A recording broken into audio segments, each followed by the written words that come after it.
This is an allegorical tale. It's called The Museum of the Soul.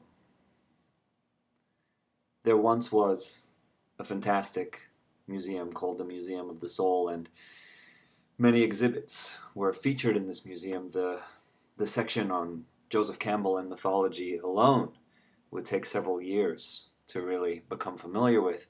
There was a section on Ken Wilber and a section on the work of Carl Jung. And in the Museum of the Soul, there's a whole area dedicated to yoga and the philosophy of the East, including Buddhism.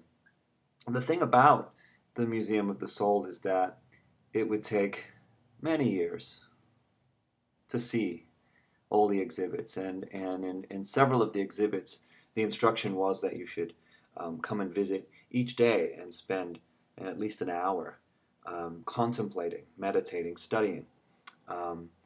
And the unique thing about the Museum of the Soul is that the more time you spent investigating the different exhibits, the more certain experiences would arise in your own body and mind and heart. And so it was truly an interactive exhibit, but that wasn't really apparent right away.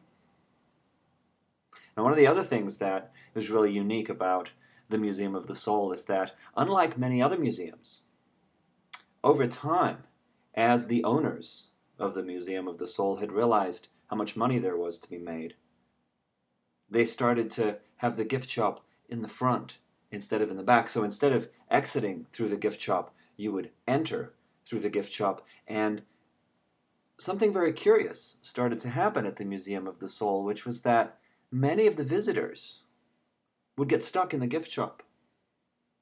And they wouldn't even make it into the actual museum. And they would never find out about all of the fantastic exhibits on Buddhism and yoga practice and the work of Carl Jung and people like Ken Wilber and Joseph Campbell. The rich history of world mythology and philosophy and genuine spiritual practice would never really be something they would dive into that deeply, because they'd get stuck in the gift shop that they had to enter through and end up buying lots of plastic representations of the various exhibits and little books of postcards that showed impressions of some of the exhibits and had cool catchphrases on the back. There were even t-shirts that they could buy that would lend a certain kind of spiritual style to their lives. And so that's the story of the Museum of the Soul, and the idea just came to me this morning, and I thought I would share it with you.